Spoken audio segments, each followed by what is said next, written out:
If we just go around. Okay, we just go around. I'll go first. Mike Williams with Hillsborough County Development Services. All right, Jake Collins, Planning Commission staff. Ben Cat Vadikoti, Hillsborough County Engineering Operations. Chris Fellerhoff, Hillsborough County Community and Infrastructure Planning. Hi, everybody. Sierra Lepore, Hillsborough County Aviation Authority. Everyone, Adam Purcell, City of Tampa Transportation Services Director. Good afternoon, Ron Patel, City Engineer, City of Tampa Terrace. Jonathan Scott, City of Tampa Mobility. Patrick Minzy, Hillsborough County Children's Services. Jesus Garcia Hart. Jennifer Malone, Planning Commission staff. Elizabeth Watkins, TPO staff, TAC liaison, and chair online. The members are Bob Fry from THEA, as well as Michelle Jenkins, who is the alternate for Jeff Sim from the EPC. Okay, all right, thank you. And there is a forum. I was gonna say, we have a full. Okay. Hello, Yeah, I was just gonna say, I didn't hear that. I am online for this meeting. okay, well, you mentioned me, Bob. Okay, thank you. I didn't know if she mentioned this or not. Thanks. All right, next on the agenda is public comment. Is there anyone here in person that wishes to speak? Anybody standing up? Anybody online? Someone online. Seeing none, okay. Next is the minutes. An approval of the minutes from the January 12th meeting. Sure everybody reviewed the minutes in detail. Any questions or concerns about the minutes? Nope, all right, we have a motion. Moved up. Jesus. Jake Collins, second. All right, motion by Jesus, second by Jay. Any other discussion? Seeing none, all in favor, say aye. Aye. Anyone opposed? Motion carries unanimously. Next item on the agenda is traffic signal prioritization study, and Wade is here to speak to that. Thank you, Chair, and glad to see you all again. You all will remember this. We brought it to you last month, and we are here for requesting your blessing for the TPO board. Again, I'm Wade Reynolds, and this is the traffic signal prioritization study. We've been working with Adkins Realis on this, and I think we have gotten to a good place with it. So the purpose was to assess the baseline condition of signals throughout the jurisdictions in Hillsborough County and prepare a methodology to assist in prioritizing those not in a state of good repair, as well as establish a performance-based methodology the TPO can use to evaluate the list of priority project submissions to repair, replace, or upgrade existing elements.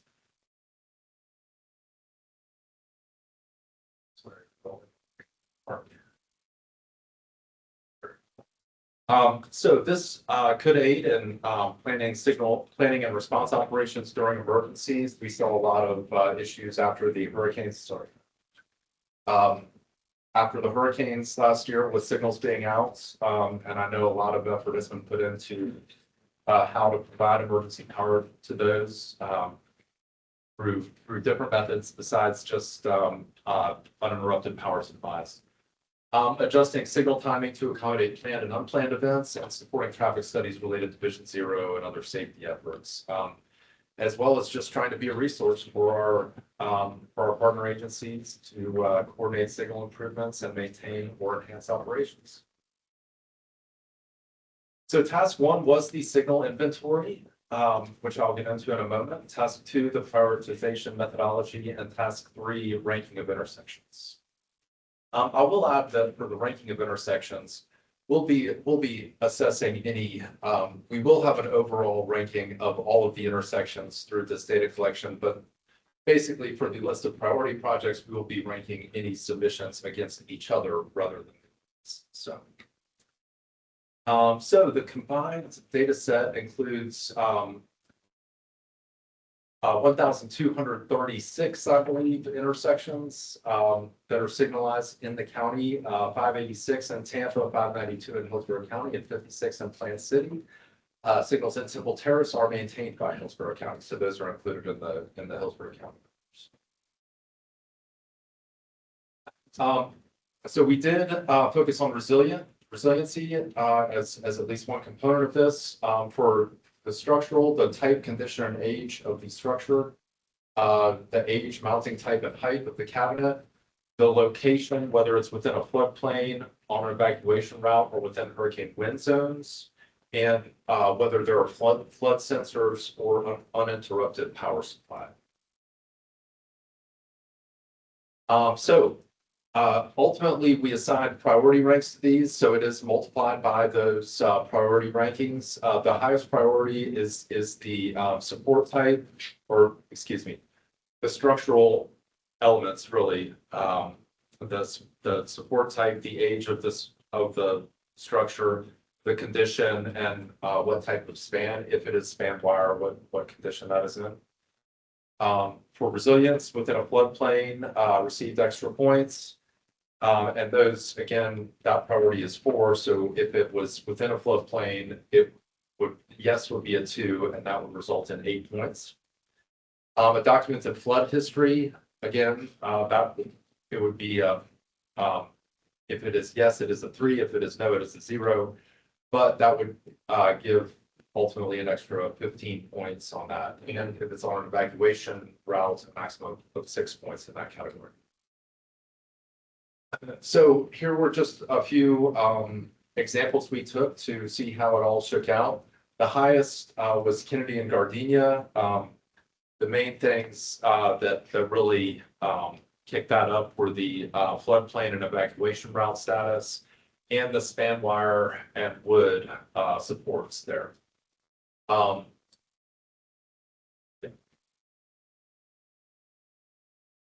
So there were some challenges initially of just data availability. The staff from all the jurisdictions have been very helpful. We do have some follow-up to do just building this out, but we have some more money in the contract that we're going to be using to build out the entire database and potentially doing a follow-up task if there's any additional needed after that. And we did do some field visits. We did US 41. I believe the reason for choosing that was it's part of the ATMS grants that the county is working with the state on for state arterials. And we looked at Hillsborough Avenue as well. This has a very large, well, it's in the floodplain and certainly saw some issues with Hurricane Milton. So it was a good one to take an early evaluation on. And upon implementation, what we would use this methodology for is for particularly for a list of priority projects evaluations. So if you were to submit a service transportation block grant funding request for traffic signal infrastructure, we would use this methodology to evaluate. And then we would have a standardized set of data, as well as looking to proactively repair and replace the most in need components of signals and be proactive rather than reactive. So changes based on committee and board recommendations. We did add points for intersections on the high entry network. That was a request of CAC members. It also received positive feedback at the TPO board. And we were asked to review all of the intersections for ADA compliance with respect to the pedestrian recall push button. At this stage in it, we felt that we could not accommodate that, but we will review applications as they are submitted for any necessary ADA upgrades and take that into consideration. So I think those were really good additions. And the recommended action is to recommend that the TPO board approve the traffic signal prioritization study and direct staff to integrate the methodology into the list of priority projects evaluation. Okay, thank you, Wade. Any questions from the group? I'd ask a few questions on this. I'm representing Temple Terrace.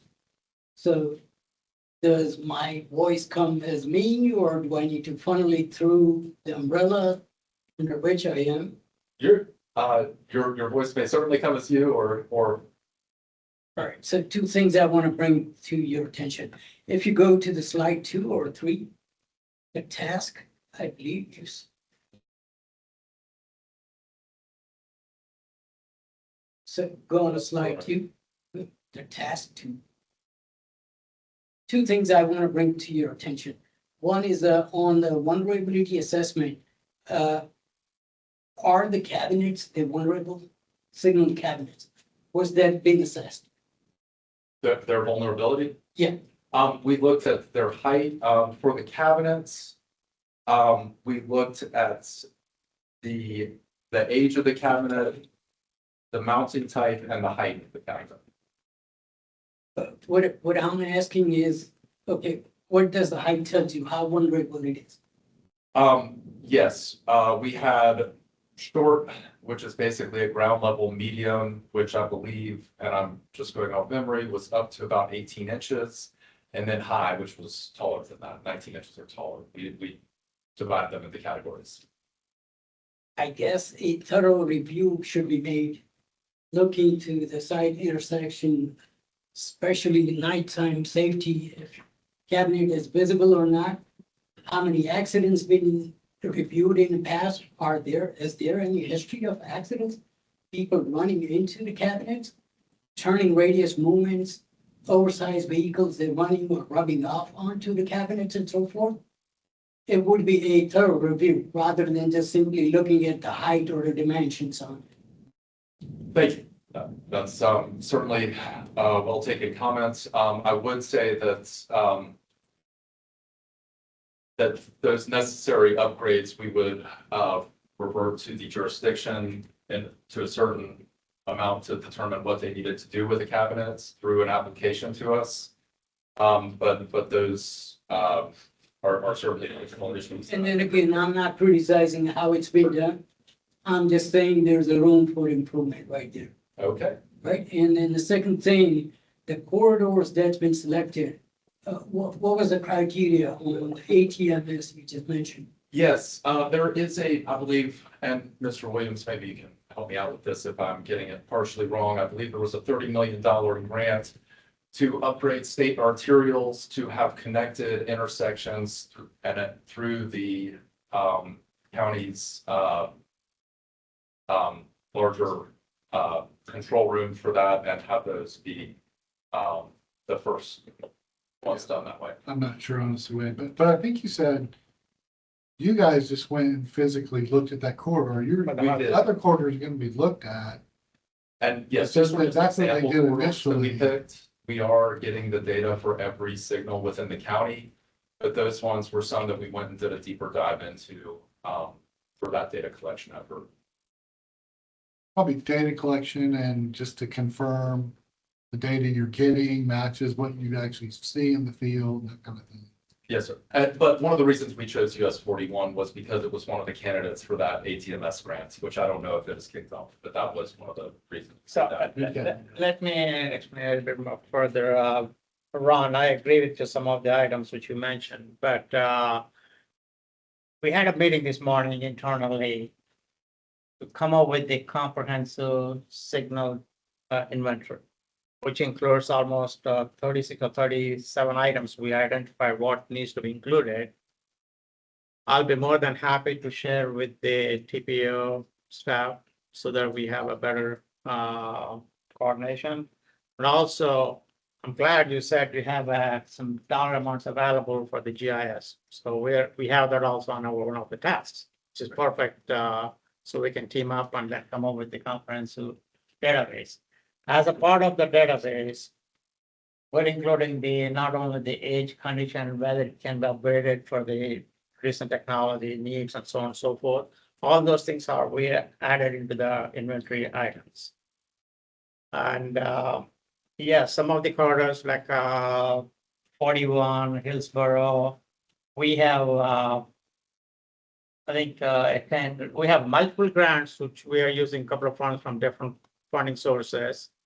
But we just submitted another for 5 million just for the so forth. We consider all these state roads. We try to eliminate we try to concentrate on the non-state roads because state roads is being funded through a different prioritization process. So, in a nutshell, what I'm trying to say is work in progress.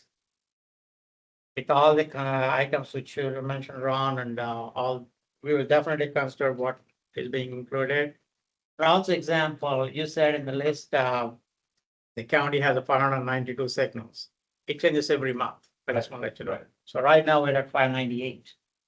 So that also, we're trying to eliminate that confusion. Also, we're trying to come up with a single database where the traffic operations, traffic engineering, and the TPO, everybody will have access to that one single layer and database. It would be so much easier to have that and. Yeah, even the agencies, example, definitely we can work with Adam. We can, because some of these signals we share and so forth, because some of the corridors are, Yes, sir. I mean, the traffic doesn't know the boundaries, the jurisdictional limits, so that's our intention. Like I said, we just had this morning meeting, so it's perfect timing. So our intention is to finish up that, by the end of second quarter itself, so. Fantastic. That's great news. But isn't that those corridors are gonna get special treatment, or it's just that you had to pick some corridors to Yes. go look at? And since there's these grants, you said, well, let's just go look at those. Yes, sir. That's So what's why it- we chose those. At the exclusion of something else, It or? is not, and I didn't include, but the third corridor we did was Manhattan Avenue, and that's because we were doing a study on Manhattan with the city of Tampa. So we included the intersections on those as well. Thanks for clarifying. And I know Bob has his hand up. Bob, if you wanna, Yeah, the only thing that I would like to see, to ask about this is part of your methodology going to be debriefing after Milton and the recovery? So for example, I know us talking to the sheriffs, how solar operated at for these signals, and Largo, for example, has their signals are able to be powered from the law enforcement vehicles for the intersections, things like that. That what went wrong after Milton and what went right and who did it to bring to the corridor throughout, I would think would be a logical thing to add to this type of a resiliency study. Yes. I agree that those are important considerations.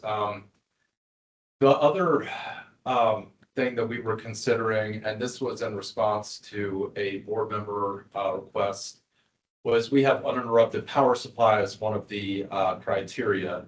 I asked the consultants to broaden the language on that a little bit to basically any backup power supply, whether that's solar, whether that's a battery in it, whether they're daisy chained to a number of things. And I think, and we would like for that language to be sort of loose enough to include what you're suggesting about emergency vehicles as a backup power source. Anything with a backup power source, I would think should qualify with that. But We're saying the same thing. I just want to make sure that something like that is in there, that we're referencing back to what just happened with Milton, being that it was so recent and in the same location. Yes, sir. And I think with regard to post-disaster considerations, we would rely on our partners to submit their highest priority projects for that. And hopefully this would help those to rise to the top of any submissions by having this clear methodology. Sure, no problem. And please feel free to contact us when you do the study. We'd be more than willing to take part in that. As an extension, Bob, yes, we included the UPS and resiliency, all that information in our inventory. I'll be more than happy to share the data items which we included right now, but so that we can get everybody on the same page. I can share the email. Yes. I'm glad to see you guys are doing this. But this is something that we've talked about, that to see some next steps from that. We seem to evacuate very well, but we don't recover very well. So, this might help that. So I'm happy to see that you guys are doing it. Thank you very much. Thank you, Mr. Fry. And yes, getting back was much scarier than evacuating was after the storms. At least I personally found it to be so. Any other? Yeah, hey, wait, quick question for you. Back on the data availability table you've got, and I know you said that there's some funding that we're gonna try to flesh that table out. So how do we handle the consistent scoring of projects where it looks like City of Tampa has a lot more criteria for their signals when the other jurisdictions don't? How do we reconcile that presence and absence of data and consistent ranking methodology? Was that? We'll be filling it in to have all the data points. Okay, but we made recommendations already for the location of improvements. No, we just did example locations, to see how they would shake out. So we are not recommending any improvements at any of those locations. We would depend on you all to submit SU applications for that, and then we would evaluate them. Okay. All right, those are just examples. Yeah, no, okay. Yeah, I was looking at the back and it had a series of intersections in each jurisdiction that had been located or identified for signal improvements. So, sorry. Excuse me, in the report or? Yeah, Yes, sir. yeah. We did look at the highest ranking ones throughout, but I will say that you do not have to submit those ones necessarily. We would judge based on which, well, we would rank them out of those projects submitted rather than against all of the intersections that are out there not requesting from. So that helps. All right, yeah. Anyone else? I have one question on the structures. How are the structures going to be evaluated? Right, the condition of the structure. So in discussions on this, the type of structure itself. So wood strain poles would get, and wire span would get the highest consideration, being, I guess, the least structurally sound. But in conversations, I believe this came up with the city of Tampa. We were talking about mast arms and how bolts could be rusted, but not visibly so until you pull it off and really take a look at that. So that condition, that was why we added condition of no matter what material is made of, we wanted to check the condition of it regardless. So there might be a concrete strain pole in perfect condition or a mast arm in bad condition. You would still, I think, award more points to the concrete pole under this methodology. This is scoring type, not just. Yes, sir. And so is it going to be eyes and field on the structure or? We will have the data set, but based on the limited number of applications, I think we expect, maybe a dozen. I mean, we certainly can't fund a dozen upgrades I wouldn't expect per year. So we should have the capacity to verify all of those elements as we go through that process. And one other thing that comes from talking to the right people, our traffic guy has advised me that even though you have a mast arm, some of the older mast arms, and I'm not sure what the time frame is, they have a different folding template. If one gets demolished, there's not necessarily a stockpile somewhere of these older ones you have to. So you would have, okay. So maybe able to help you determine whether it's currently available or not. That's a new one. Yeah. Thank you.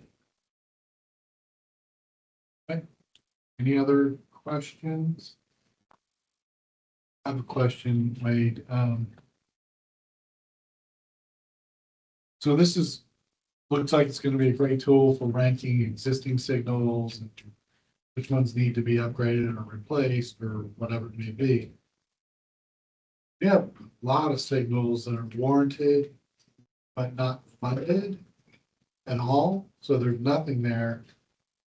And I realize maybe that's a different pod or it's a different prioritization. But is there any kind of comparison between the two? It's a good question because there are some categories that we're looking at would lend themselves to that. I would think the warrants, well, I know the warrants are based on volume delay, other things.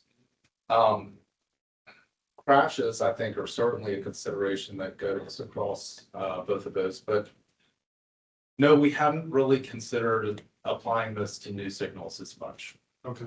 This is a good point. I agree with you. Yeah, I It should mean, be we have a taken lot into of, But I'm sure consideration. there's a great need for many new signals. yeah, I don't know about the cities, but we do in the county.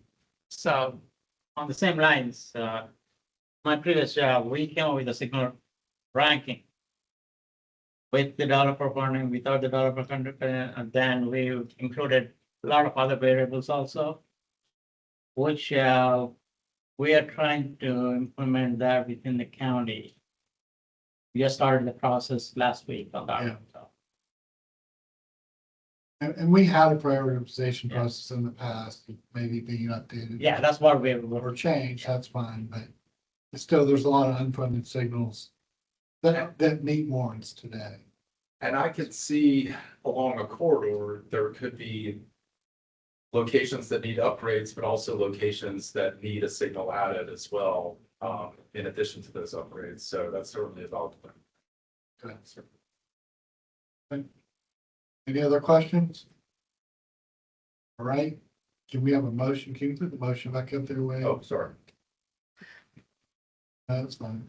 Before we go further, is it time critical? We need to make a recommendation? Because it has to go to the board. Next PCC? week. Okay.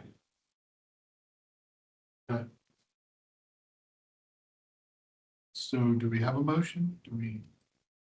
So, Jay Collins make a motion to recommend the TPO board approve the traffic signal prioritization study and direct staff to integrate methodology into the list of priority projects. Do we have a motion? Do we have a second? I'd second. Yeah, if you want to eat it, second. Okay, Jay made the motion and Jesus and Bob seconded. Any other discussion? Nope. Can see none. All in favor, say aye. Aye. Anyone opposed? All right, motion. Thank you. Unanimous. Thank you, Wade. The next item is tip amendment for the Hart new compressed natural gas buses. And I see Elizabeth up there getting ready to make the presentation. Good afternoon, TAC, Elizabeth Watkins, TPO staff. I'm really excited to present this tip amendment to you today because it represents the largest federal grant that HART has ever won. So just a few weeks ago, they won a $32 million grant to replace 33 aging diesel buses and replacing them with compressed natural gas or CNG buses. And this investment will make HART the first transit agency in Florida to have 100% low emissions fixed route service. And that's really exciting, not just to have that statewide recognition, but to have a full fleet that has lower emissions in Hillsborough County. Another component of this $32 million reward was to expand their technician training and apprenticeship program. Currently, there's a shortage nationwide. So through this grant, people will be trained and could go and help maintain these new buses. So here's an image of what one of the CNG buses looks like. You can always tell it's CNG when it has the roof engine on top and it says Clean American Natural Gas.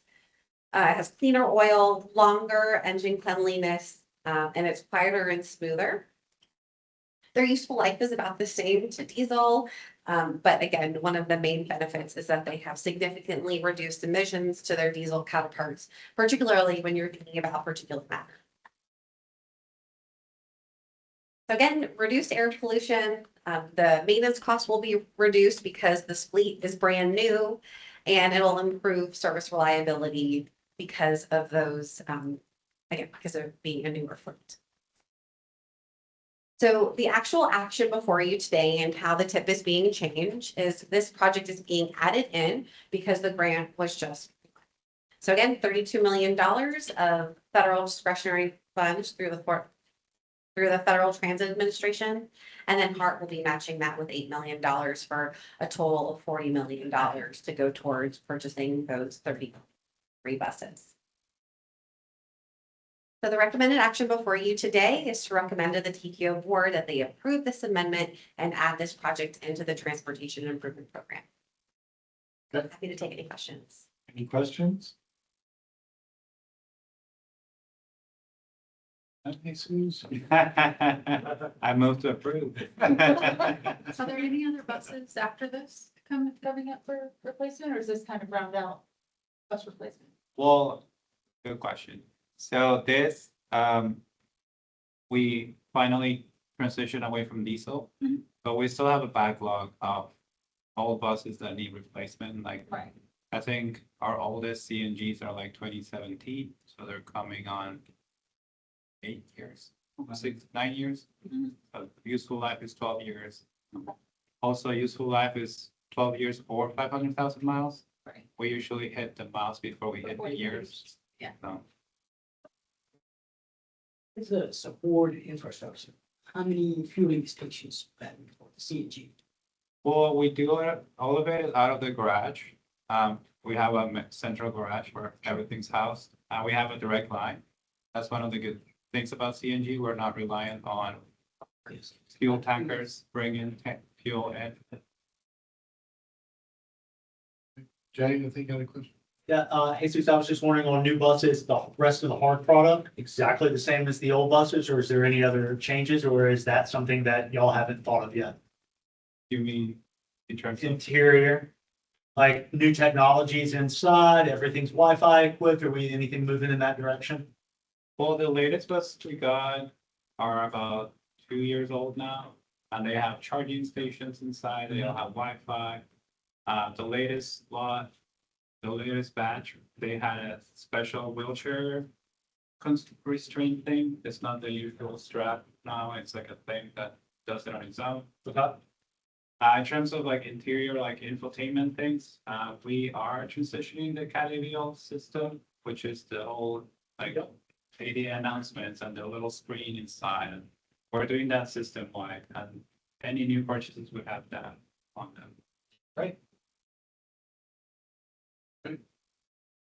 Any other questions? All right, we had a motion by Jesus. Do we have a second? All right, Patrick made the second. Any other discussion? Seeing none, all in favor, say aye. Aye. Anyone opposed? Motion carries unanimously. Thank you, Elizabeth.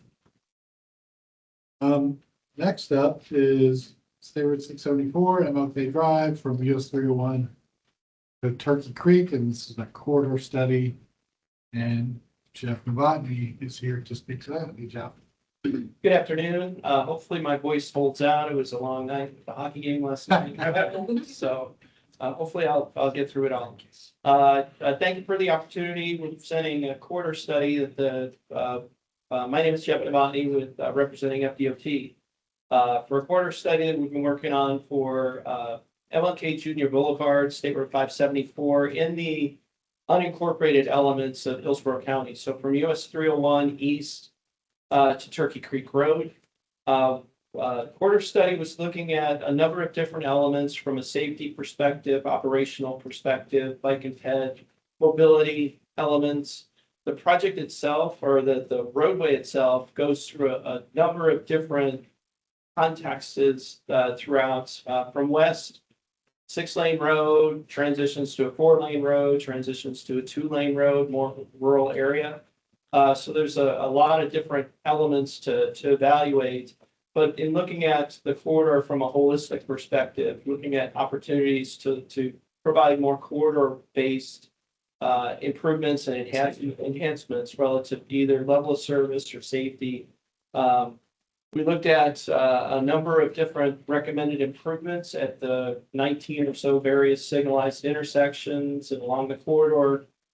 Between segments, we looked at some quarter-wide improvements. We looked at those that might be more short-term, more low-hanging fruit that might be able to be more low-cost, could be incorporated into other projects, either active or upcoming. Others that are a little bit more midterm and long-term in terms of the type of improvements, a little more extensive, and then those that may require right-of-way as well. So it's a study that really evaluated, the crux was really safety and mobility. And as I mentioned, to identify some short-term as well as planning longer-term improvements. From a big picture perspective, it's about 12-mile corridor. We looked at crashes for about a 5-year period, then we added 2 more years at the very end as that data came together. So from 2018 to 2024, about 3,200 crashes along that 12-mile stretch, 28 fatal crashes, number of serious injuries. You would expect rear end crashes in terms of congestion being the highest percentage. 4 of those segments exceeded the statewide average for dark crashes, mainly in the eastern segments. We also had 7 intersections that in the morning were operating at poor level of service, and in the afternoon, 9 of them. So it's a corridor that really needs some help. And when you dig into the detail, in terms of, what year type of crashes, pedestrian crashes, there were a number throughout the corridor. This shows 43 crashes, 47 bike involved crashes, wet conditions, dark conditions, all sorts of different elements. In addition to rear end crashes, left turns and side swipes were the predominant number throughout that area. We created a heat map to identify roughly where are the higher propensity for crashes, but also where are the fatal and fatal crashes occurring? Are they clustering, or are they particular locations, and things like that? So that all fed into data that helped us identify, what type of things to look at. In terms of pedestrian crashes, about 10 fatal crashes involve pedestrians, 1 in terms of bike crash, but we also have serious injuries and injuries involved with those. So certainly they're more severe in nature. We looked at identifying just where are those specifically located. Are there, is there a grouping happening at a particular location that we want to focus in on? Same with the bicycle crashes as well.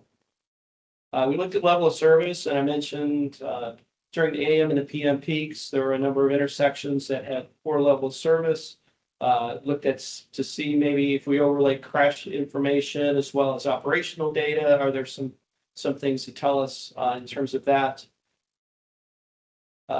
So as we were developing alternatives and options at either a location or a segment, we looked at how would we prioritize different projects when they're all going to be a little bit different. We had 5 criteria that we focused in on in terms of, does an improvement make a safety benefit? Does a crash modification factor improve, an element out there? Does a particular location have crash history, whether it's number of crashes in terms of crash rates or severity in terms of fatal crashes, injury crashes, things like that?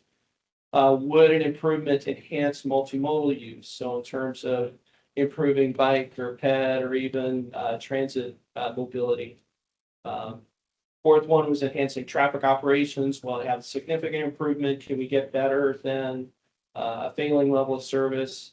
And then in terms of cost, we looked at those that had a lower cost as being better to see maybe those are things that we can implement sooner than later. So those are really the criteria in terms of evaluating. In terms of short-term improvements, our document includes a couple dozen, just big picture, from west to east. We have different types of improvements, whether it be US 301, and we received some good input from the TPO staff about some thoughts they had as well. And we have coordinated with county staff in terms of traffic operations, bike and those kind of things. So we got some really good feedback. So whether it's extending dual turn lanes that are there today so that traffic doesn't stack up into the through lanes, adding sidewalks in a particular corner of an intersection, adding a mid-block location for a crossing. 2 examples at Sydney Dover. look at adding sidewalk on one side of the road where it doesn't exist. Also, looking at pedestrian accommodations at that location, or a mid-block crossing, let's say just west of Coconut Palm, where it seems to be a good location based on how the median's configured in that area. Just a couple examples. We went through the priority list to look at those 5 criteria to see which the intersection location may bubble up to the top.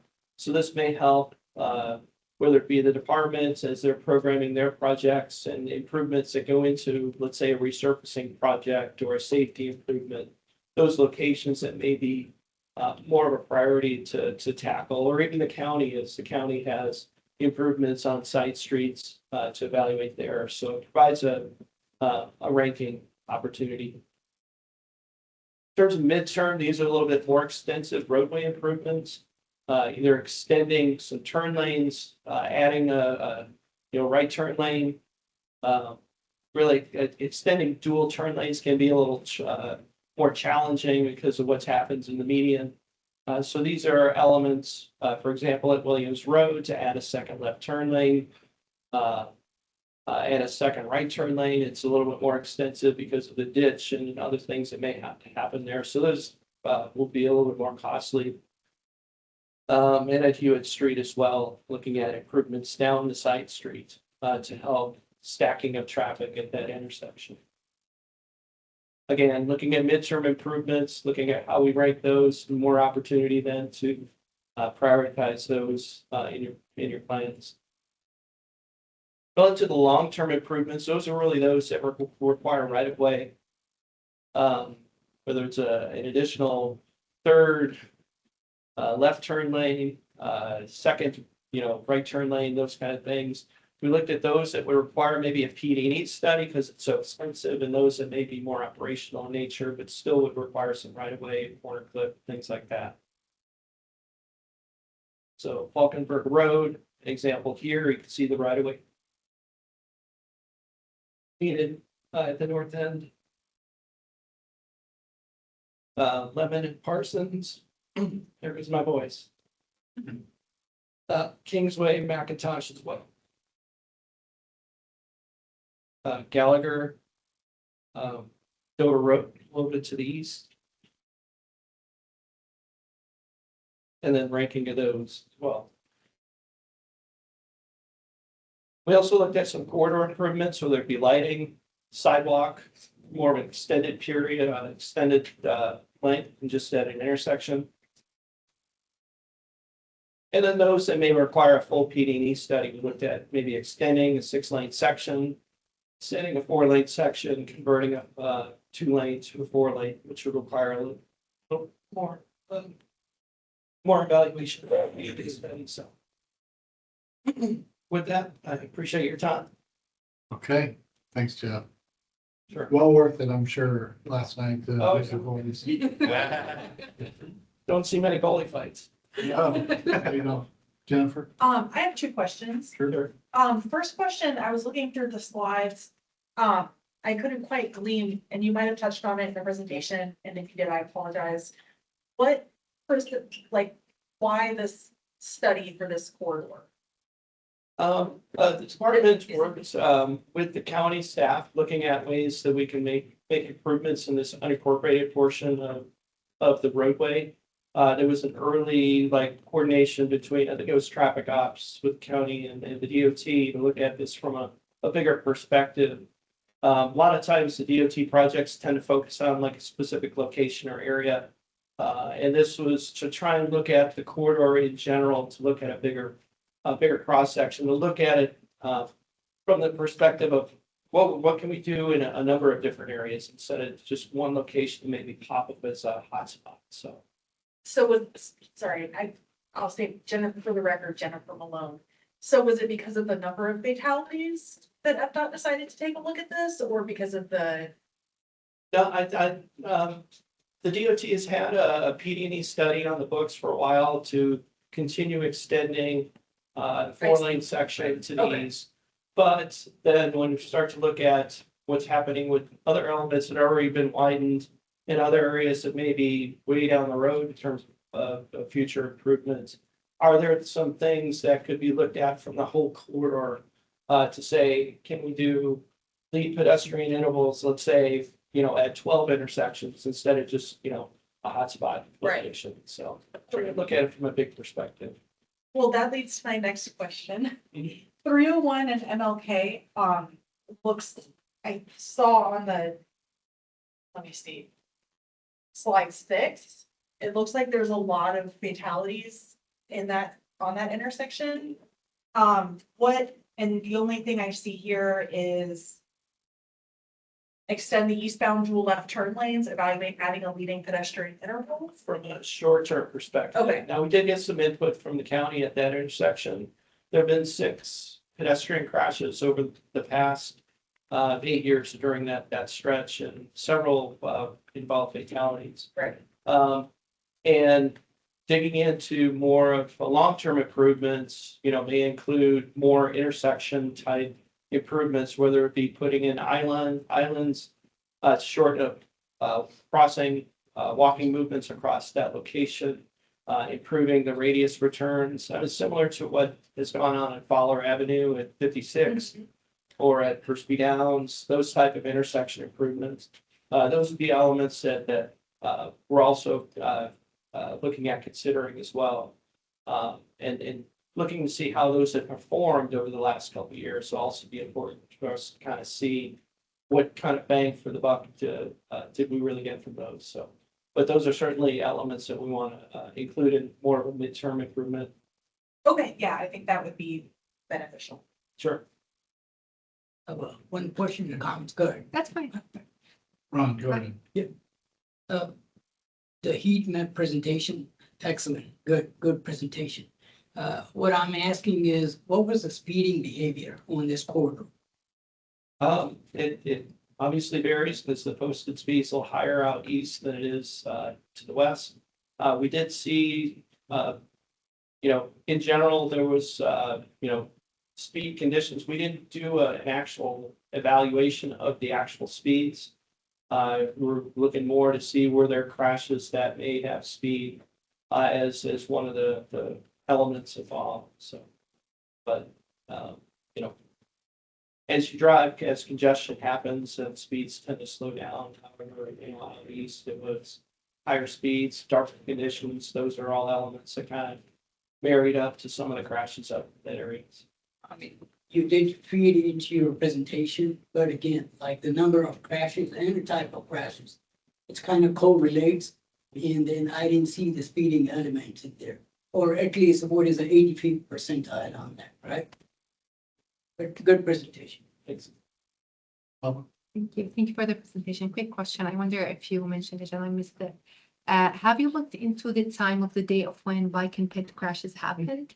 Yeah, we had some data that showed, whether a lot of those on the east end were later at night. Those that occurred during the day, we're looking more to the west where it's wider, there's some lighting.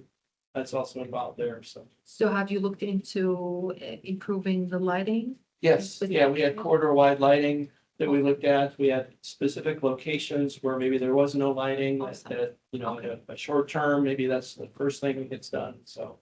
Thank But you. lighting was done, for sure. Jesus. Thank you for the presentation. Oh, right. Can you pull the slide where you show the mid-block crossing at Coconut Palm?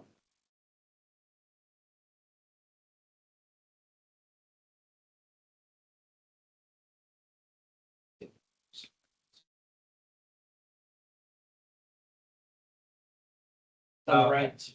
Yeah, well, first I wanted to praise you guys for that, because that's very important. We have bus stops at Coconut Palm and then Riga, a couple, like a half mile or so east. My bus stop is the one on Riga, so I selfishly would prefer the crosswalk there. But, I was wondering, would this be kind of like Bush, Hillsborough, like hawk signal type crossings? Yeah, in that area, it's a 6-lane section, so it would be, more of a pedestrian hybrid signal, more of a traffic signal type as opposed to something smaller.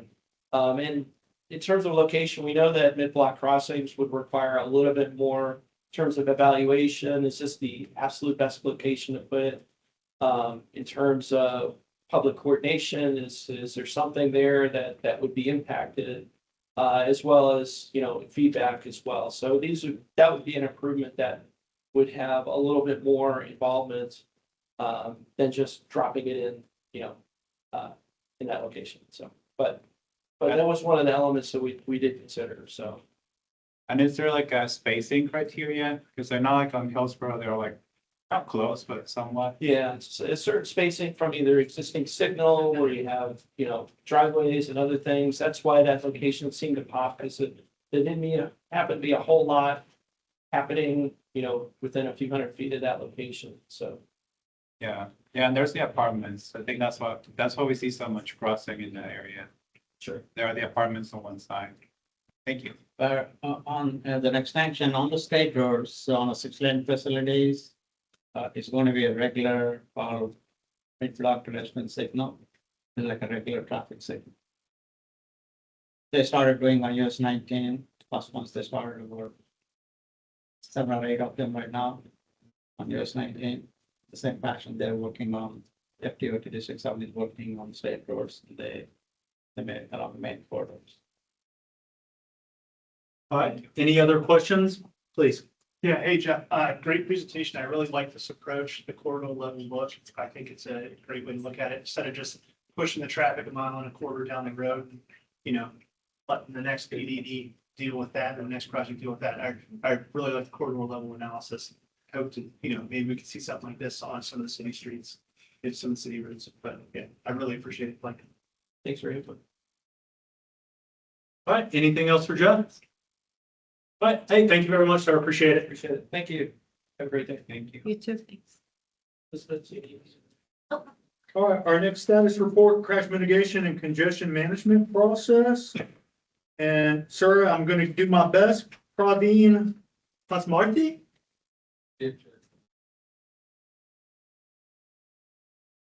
From Alabama.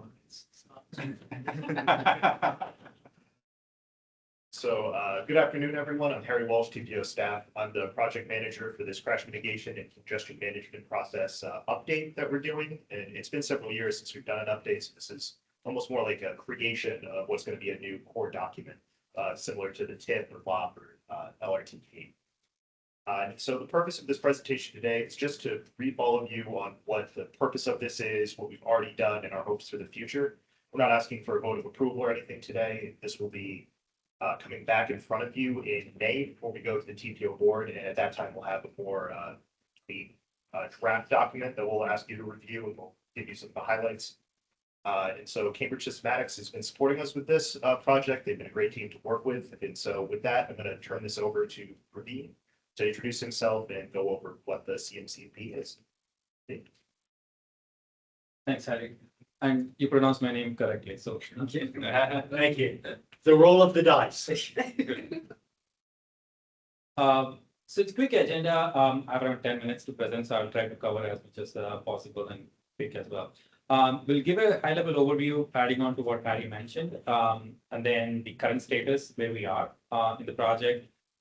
Mainly, we have developed the regional objectives for the study, identified the network that we'll be evaluating on, identified the performance measures, and completed the data collection that's required.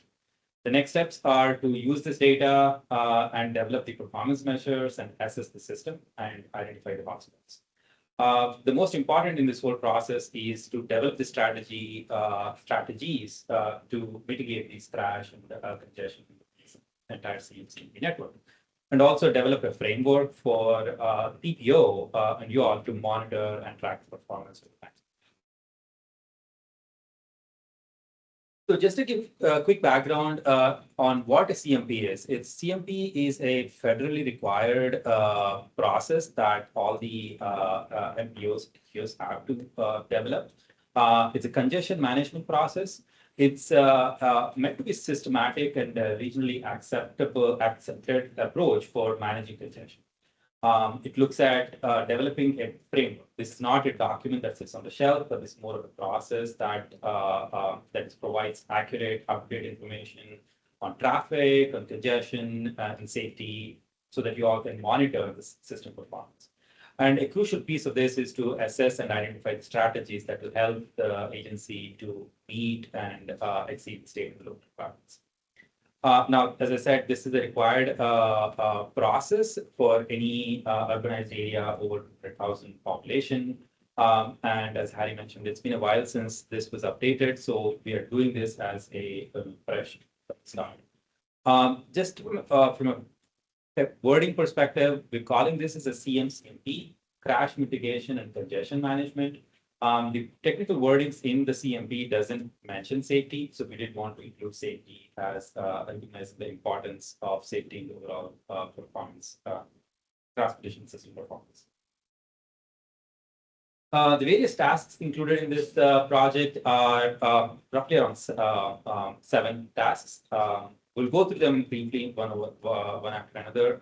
I went through, we wrapped up the first 4, developing the regional objectives, identifying the CMCMP network, developing performance measures, and data collection.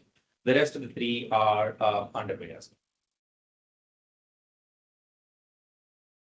So while as we develop the regional objectives for the CMCMP project, we, in coordination with the TPO, we wanted to make sure it's consistent with the LRTP, the latest Access 2050 LRTP, the goals identified with the document. There were several objectives identified in the LRTP as well. We built on top of that, again, focusing purely on safety and congestion related performance measures. I won't go through each of them in detail, but I wanted to highlight some of them, what each of these objectives and how they address the goals. The smart cities objectives, the objectives related to smart cities goal, try to identify the address the congestion and travel time reliability aspects. The state of good repair and resilience look at the resiliency and performance along the evacuation routes specifically. Vision Zero deals with safety related objectives as well as incident and incident response and clearance times. Real choices when not driving deals with transit related measures as well as accessibility related measures. The last one, major projects for economic growth, looks at how the access to any commercial areas, tourism, those could be improved as well. The next step was to identify the network that that we'll be monitoring or that we'll be monitoring the performance on over time. The goal was to define a geographic boundary for the network. We considered several factors. We wanted to make sure there are multimodal facilities, the strategic intermodal system, the state highway network, and the national highway network should always be part of the CMCMP. For all the other roadways in the region, anything over 5,000 vehicles per day as an AADT, we wanted to consider that as a threshold. And then when it comes to the data availability, because the idea here is to not just be a one time and done, but for you all to monitor over time, we wanted to make sure the data availability is a key criteria and where the speed data is available.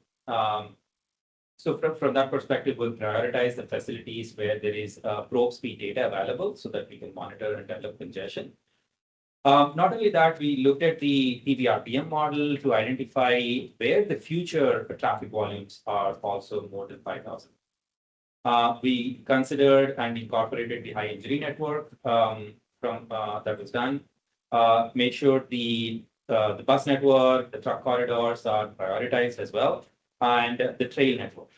Again, though not all the trails will be part of the CMCMP network, but those trails which are as a part of the roadway network, that was something that we did consider. When you apply these from a spatial perspective, there will be links that are broken. We wanted to make sure that there is a consistency and a connectivity between the CMCMP network, so we did ensure that. So finally, when we apply these criteria, what we ended up with is this. I hope you can see the colors, but the dark red are the ones which are the NHS, SHS, and CIS network, and all the other roadways are in the blue color. So what we looked at is what we made sure is this network has the data availability from speed data and from the traffic volume information that you can continuously monitor. Next is to identify performance measures. The idea here is to develop and identify the measures, not only at a regional scale, but also at maybe a corridor or a network level. We looked at safety, mobility, reliability, and regional connectivity for these.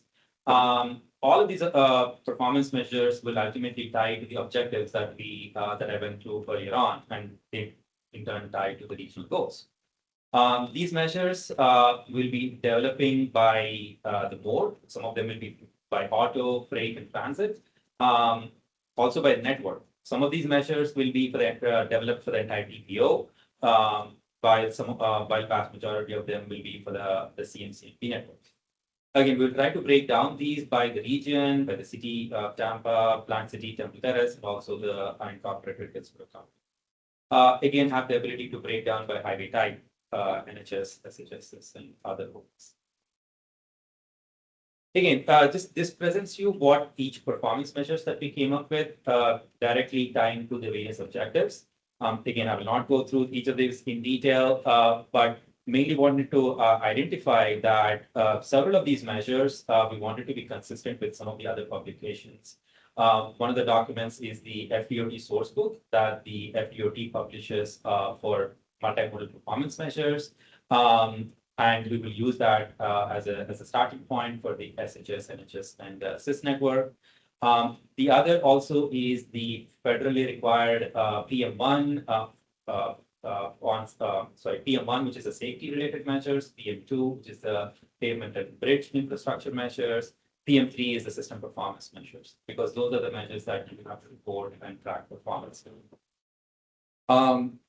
There is one measure that we are still investigating, which deals with the job accessibility. That measure is available right now and historically as well, but because through the through FDOT through a research project. But moving forward, what we found was that project may not be continued. So we wanted to make sure that moving forward that the results and data is available. So we're going to investigate if this measure is a good measure for us to report and track in the future. One thing I also wanted to mention on these safety related measures, we will be using the Signal 4 as the authoritative data source. In addition to several standard number and rate of fatalities and rate of serious injuries, we also wanted to look at the number of speeding related crashes, because that is a data and metric available through Signal 4. As we noticed that speeding related crashes is an increasing concern across many agencies and even here in as well. So the final piece also is to collect the data. As we started developing this measure, we also looked at making sure that data is available for all of these. We gathered the data from the FDOT, nationally available like ACS and census data, and regionally from the HART as well as from the TPO and the local agencies. Specifically, as I mentioned, the source book, which provides multimodal performance measures, is one big source. The data from the regional planning model, as well as Signal 4 analytics and the FDOT Sun Guide will be used as well. For the next steps, the correct step that we are underway is to analyze the system performance. So we are calculating all the performance measures across this entire CMP network. We will use that to analyze the system level congestion and crash trends and identify hotspots on this around 10 to 20 hotspots so that we can prioritize and develop a strategy. As part of the strategy development, what we will first do is develop a toolbox for what all strategies that can be considered based on national best practices, and that also could be applicable here in region. We will stratify these tools based on roadway context, by mode and implementation feasibility, because that's an important criteria in terms of the timing. One of the big steps also is to identify the strategies that will directly address the congestion hotspots and crash hotspots that we identified in the previous step, so the priority would be on the near-term implementation.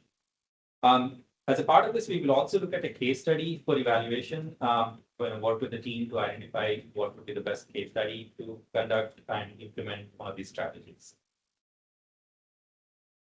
Finally, as I said, the important piece of the CMP network is not a CMP process is not a standalone document, but more of a framework on how the agency can monitor and track the performance over time.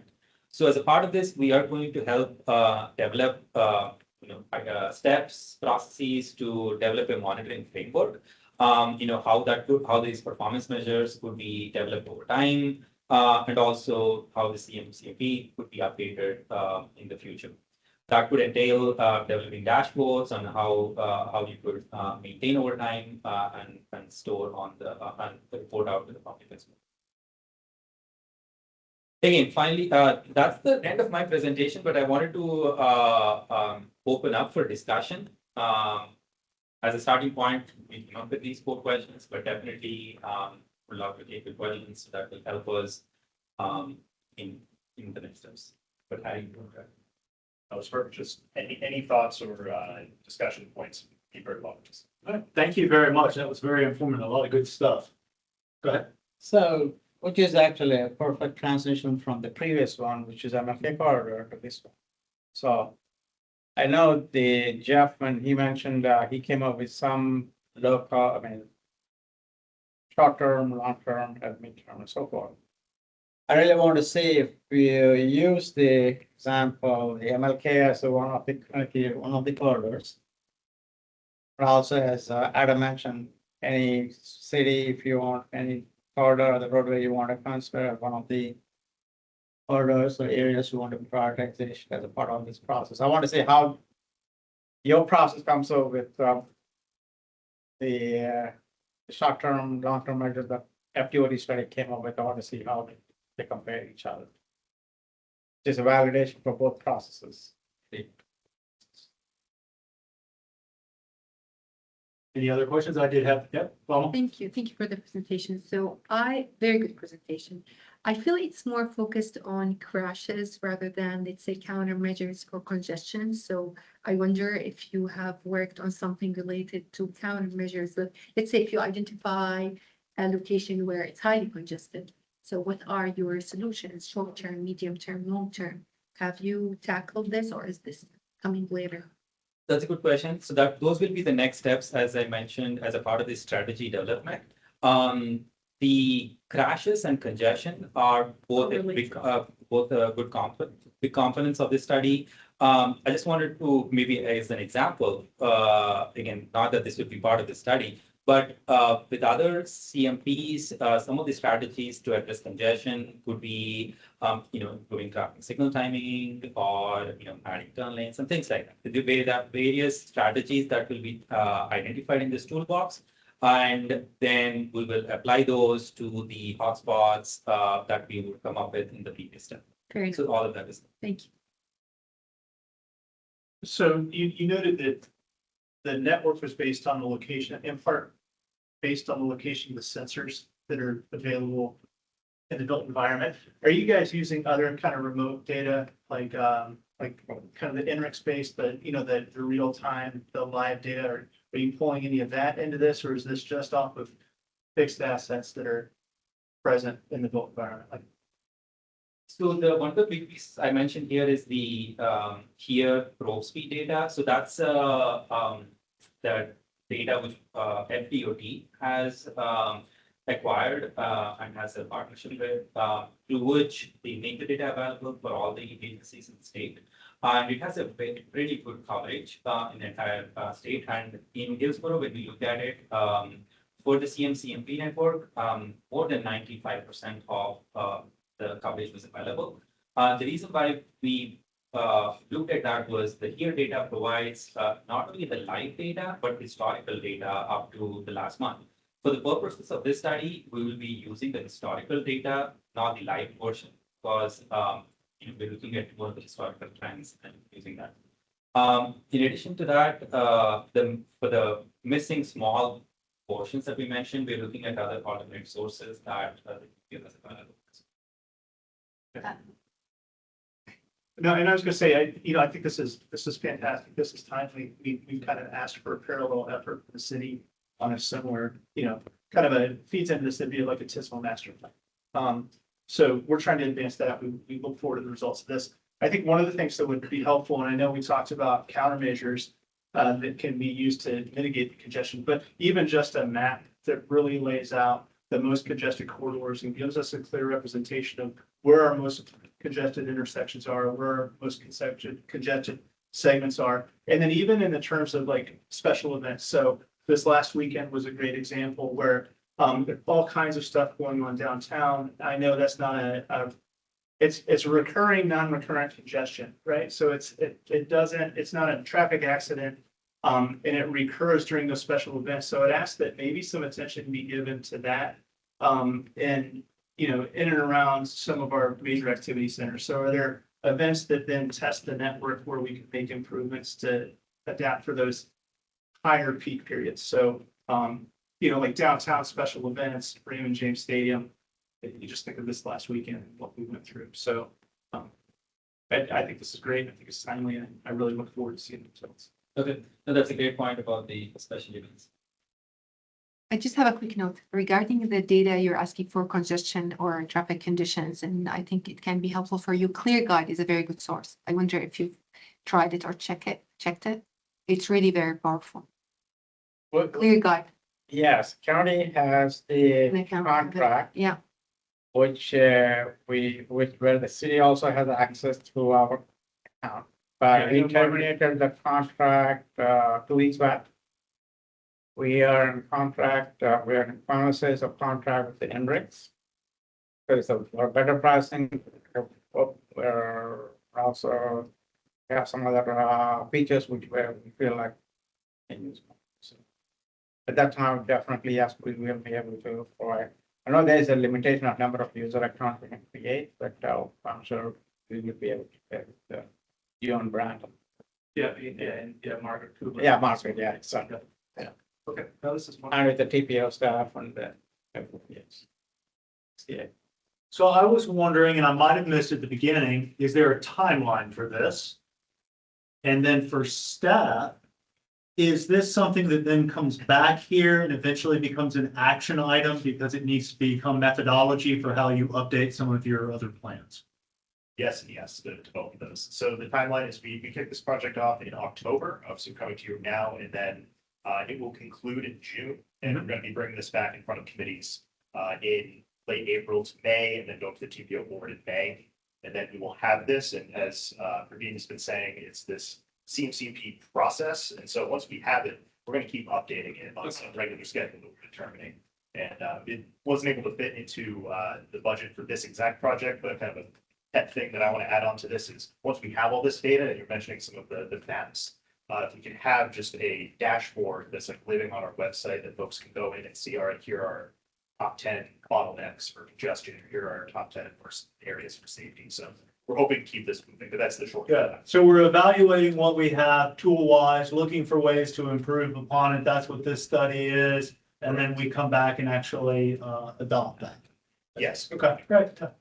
And just one thing to emphasize too, the purpose of this is to identify the hotspots and also to create a little toolbox of strategies, but not necessarily to say, here are all of the projects. We are going to analyze a case study just to show, here's how you use the toolbox with the hotspots, but it's meant to really take that and then people can suggest projects that will then become part of the LRTP and ultimately is the idea. Cool, thanks, Ray. Here. I've got something to that. Venkat made an excellent point at the beginning of this. The CMCMP is supposed to be network screening, and it's something like the MLK corridor study that came, then you would get a deeper dive. So hopefully more of these things can happen where we can look big picture and then continue to work down to project implementation. No, I just. Anybody else? All right, thank you very much. Very informative. Look forward to seeing the results. Next status report is an introduction to the 2026 State of the System report. Ms. Brooks. Hey, I believe it's- everyone. Right. Can you hear me okay? We sure can, Lauren. Okay, great. Sorry I couldn't be there in person. Great, sharing. Can you see my screen okay? We sure can, yep. Okay, well, thank you all for having me this afternoon. It's actually perfect that I'm getting ready to present after Praveen, because what he's doing and what Harry's doing, it goes hand in hand to what Elizabeth Connor and I are working on regarding the state of the system. So I'm here today just to kind of present a quick update on our efforts, and then we'll kind of get into our request. So this is a biannual update. Really, we're assessing the performance of the system. So we will be using a lot of the information that Harry and Praveen come up with for the crash mitigation and congestion management process. Like I said, there is some redundancy, but there's also some solid overlap. And really, we're looking at trends of the system, how we're stacking up against the future vision of our transportation system, as established through the long-range transportation plan. So, this is important because if we don't have an efficient and functioning transportation system, that of course affects all aspects of our lives. So really, we are not only assessing the trends and understanding those trends, but how can we improve upon the system? What gaps still need to be identified? And then, of course, what projects can we prioritize to help fill those needs and gaps and deficiencies in the system? So as I go through this, I'm going to pause for a minute. Elizabeth handed out kind of a matrix, if you will, of all the performance measures, and you'll see some redundancy in terms of what Praveen just presented, but basically it's a melding of all different sources. So we did take some of the old goals, objectives, and performance measures from the previous crash mitigation and congestion management process. We took some performance measures from the 2024 State of the System report, from the LRTP. So you'll see some redundancy across the different performance measures. But today we're asking, is there a way for us to maybe clean up some of these? There are slight nuances, even though there's redundancy, there are slight nuances with each of those performance measures. But is there something that your agency really wants to see, something compelling that needs to be tracked to help you make better decisions?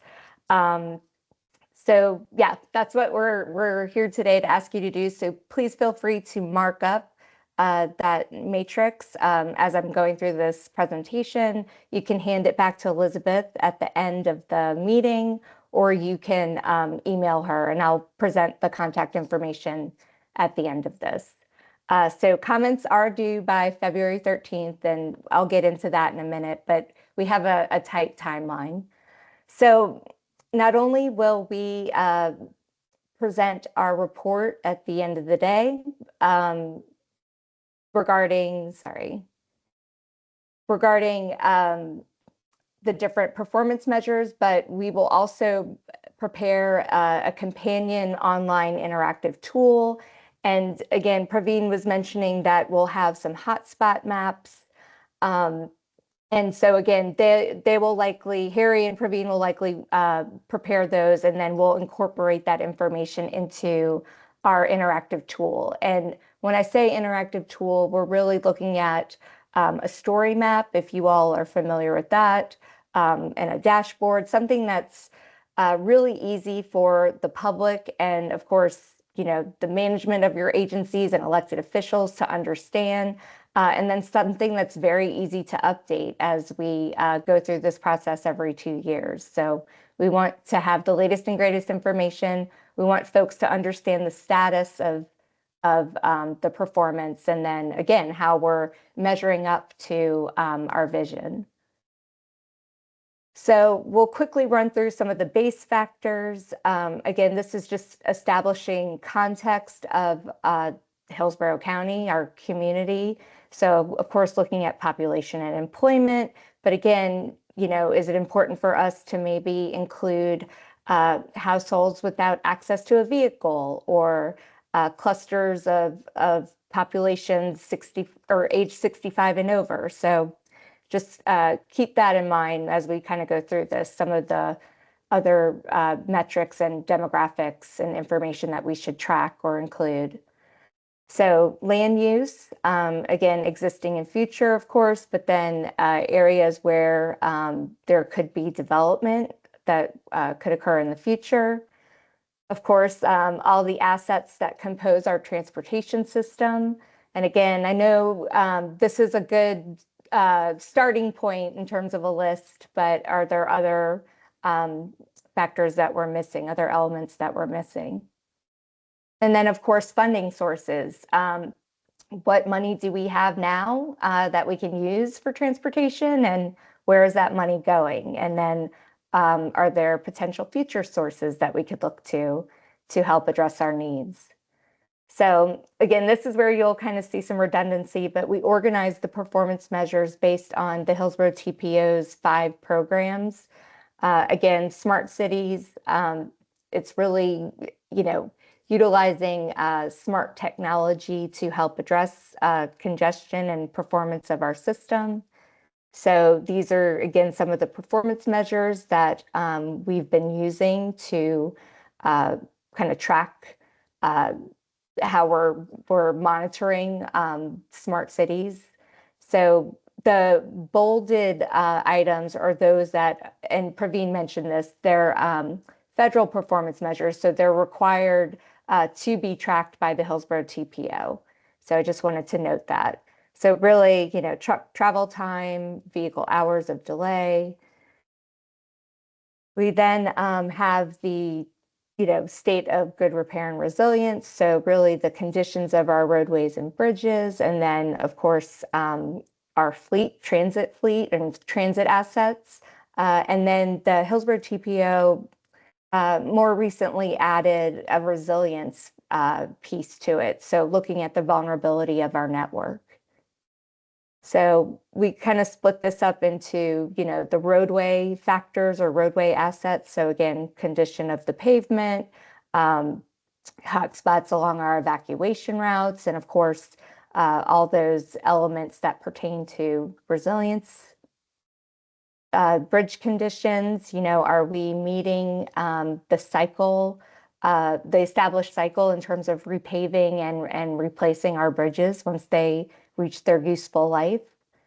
And then same with our transit assets, not only, of course, our buses, but those vehicles that help maintain the buses and maintain the system, you know, our passenger and parking facilities related to bus service, and then, of course, the streetcar tracks. So then Vision Zero gets into really looking at addressing fatal and serious injury crashes on our network, and then, of course, incident and clearance times. So not only are we looking at factors, you know, regarding crashes pertaining to highways, but we're also looking at that from a transit perspective. So not only do we care about numbers of fatal and serious injury crashes, but also the rate of those different crashes. And of course, for motorized and non-motorized modes. So again, this is just some additional highway safety factors. And then of course, these are the transit factors. And all of these transit factors, again, are federally required for us to track and monitor. We'll move on to the real choices. Again, this is more about you know, encouraging use of other modes other than single occupant vehicles. So, you know, transit, biking, walking, and then of course access to jobs and essential services through these different non-motorized options. So again, just some examples, you know, looking at gaps along roadway miles, residents within walking distance or a quarter mile of micromobility stations or pedestrian and bicycle facilities. And then, so that was more bicycle pedestrian, but then of course, transit's kind of the same thing, looking at how many residents live within a quarter mile of bus routes or the frequency of transit service. And then some other important factors that I know Hart likes to keep track of, but transit passengers per revenue hour. So, and then last but not least is the major projects category. So really providing access to those economic engines of our area. So one of the big things, and we've all heard the saying, you know, time is money. So putting a cost to congestion, you know, in terms of accessing our major hubs. And then, of course, those metrics that are important to our economic engines of the area. So meaning the airports and, of course, Port Tampa. So the next step is, of course, you know, we will be lockstep coordinating with Praveen and Harry on the crash mitigation and congestion management process. I know some of the programs, those 5 programs that we just mentioned, may be revisited. So just making sure we're kind of accounting for everything that's happening simultaneously. So we're not undoing or redoing work, but where it's a seamless process throughout this effort. We will be back to you all in April, May timeframe. We're going to present to the board in June, but really we want to share with you our update in terms of the data and the metrics, but then of course the progress of those trends, our analysis, and then also share with you a mock layout of the online tool. Because in June and July, the Hillsborough TPO and Hillsborough County will be preparing the online tool. So as I mentioned, and this is not a formal action item, this is just our request to you today, but please review the metrics, that handout that Elizabeth shared with you earlier today at the meeting. You can mark it up and submit it back to her at the end of the meeting, or please email her, and here's her email address. And again, we request comments by the 13th. So that is what I have. Are there any questions? Any questions for Ms. Brooks? I have one thing. Thanks, Lauren. So really what we would love to hear from you as you're going back in your own work program. So like Faces the Park, you have your transit development plan coming up. Is there something that we can do to calculate or analyze within this state of the system that could help inform some of your future efforts? Or Patrick, with the children's services, is there like a data point that you've thought about with the population that you serve in transportation? Like within these next few weeks is a really great time for us to know that. So we can do that analysis for you, share that data, potentially put it in this report, but we just would love to, we want this report to be valuable, not only in just producing it, but in your own work programs. Right now, are you just looking for comments on the performance measures or not the targets column? Just, No. Just what the measures? Yes. And truly the targets, we probably won't even do that in the final draft. It's really like, what are those data points that would be helpful? So really focusing on those metrics. Okay, got it. So Ms. Brooks, this is Jay. So obviously for years, we've had certain things with population and employment built into this, whether it's over 65 or employment centers like downtown Tampa or West Shore. I was wondering, are we at a threshold yet to where remote and hybrid work matters in all of this? Or is that still, it has to be a consistent double digit before it even matters? No, that's a great question, Jay. I think we can certainly look at it, and if the numbers are compelling, then yeah, let's factor it in. Get all those numbers. Yeah, I mean, transportation demand management strategy is something we could totally look into. I know we've had tremendous growth, so thanks for that suggestion. I'll make a note of it now, and we'll see what data is out there. Mm-hmm. Yeah, because it's pretty easy for us to figure out the over 65. We continue to get more and more retirees, but then also the folks that are moving down here and they're, working elsewhere, but they're still living here. Mm-hmm. That's a great point. Absolutely. Hey, Lauren, it's Adam Purcell. How you doing? Hey, all right. How are you? Doing good. Hey, one question for you. And one thing we're trying to get after in the city, and I know the data set exists,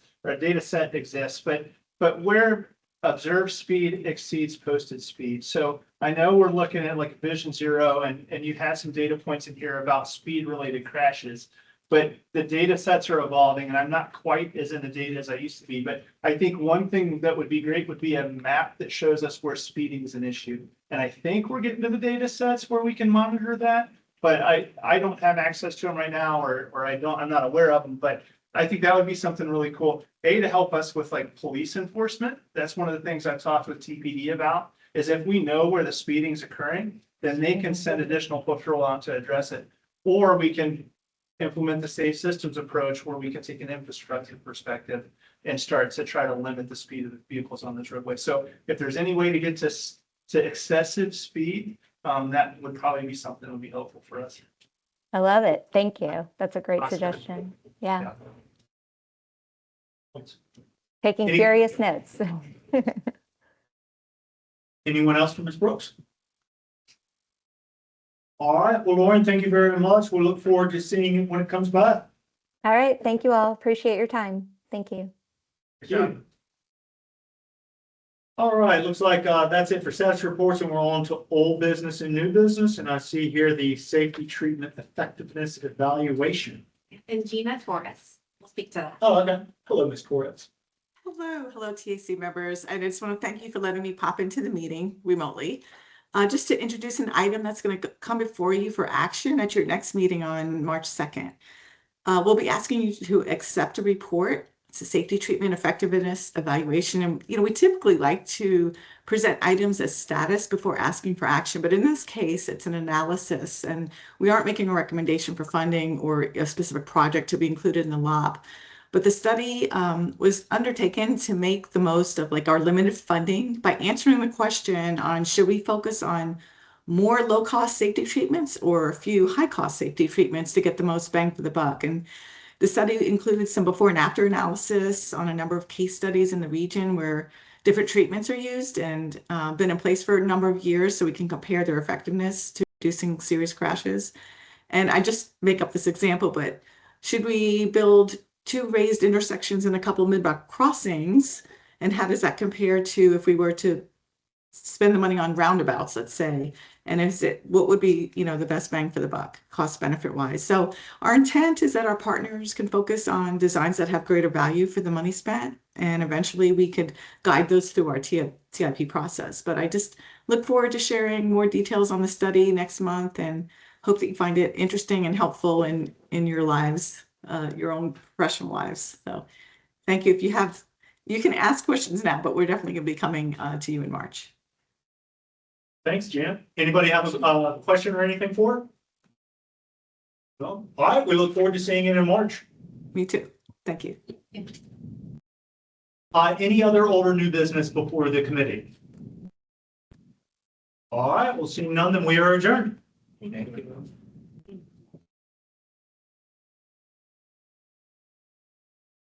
A lot of things. I just river and Valerie,